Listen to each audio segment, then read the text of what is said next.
प्रधानमंत्री नरेंद्र मोदी ने नागपुर में सभा को संबोधित करते हुए कहा, हम पहली औद्योगिक क्रांति का लाभ नहीं उठा पाए, दूसरी तीसरी औद्योगिक क्रांति में पीछे रहे, लेकिन आज जब चौथी औद्योगिक क्रांति का समय है तो भारत इसे गंवा नहीं सकता। हेलो दोस्तों, आप सभी का स्वागत है हमारे यूट्यूब चैनल देखो इंडिया न्यूज पर। ताज़ा खबरों के लिए हमारे चैनल को सब्सक्राइब करें और बेल आइकॉन को दबाएं। महाराष्ट्र के नागपुर में विभिन्न विकास परियोजनाओं के उद्घाटन और शिलान्यास करने के बाद प्रधानमंत्री नरेंद्र मोदी ने एक सभा को संबोधित किया। पीएम मोदी ने कहा कि आज 11 दिसंबर को महाराष्ट्र के विकास के लिए 11 सितारों के महानक्षत्र का उदय हो रहा है। उन्होंने कहा कि यह सभी काम महाराष्ट्र के विकास को नई दिशा और ऊर्जा देगा, जिसका सीधा फायदा राज्य की जनता को होगा। पीएम मोदी ने कहा, आज का यह आयोजन इस बात का प्रमाण है कि महाराष्ट्र में डबल इंजन की सरकार तेजी से काम कर रही है। उन्होंने कहा कि समृद्धि मार्ग से नागपुर और मुंबई के बीच की दूरी कम हुई है। इससे विकास कार्यों को तेजी मिलेगी। इस मार्ग से कई जिले और गांवों के लोग आपस में जुड़ सकेंगे। इस मार्ग से महाराष्ट्र के विकास का एक नेता सूरज उदय होगा।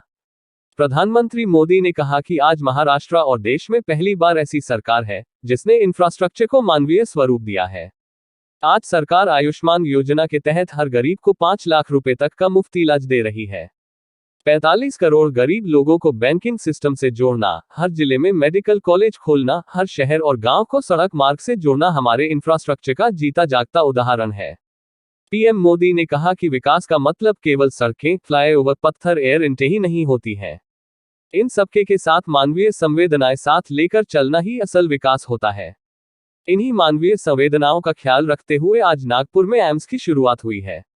पीएम मोदी ने कहा कि आज आजादी के अमृत काल में देश विकसित भारत के विराट संकल्प के साथ आगे बढ़ रहा है। उन्होंने कहा कि विकसित भारत के निर्माण का रास्ता देश की सामूहिक ताकत के साथ चलता है। देश को विकसित बनाने के लिए राज्यों को विकसित बनना पड़ेगा। पीएम मोदी ने कहा कि पिछले कुछ वर्षों में विकास कार्यों को सीमित रखा गया। इससे आगे बढ़ने के अवसर भी सीमित हो जाते हैं। इससे देश के अंदर छुपी हुई ताकत और हमारी सोच आगे नहीं आ सकी और इसका सबसे बड़ा नुकसान हमारे देश को हुआ।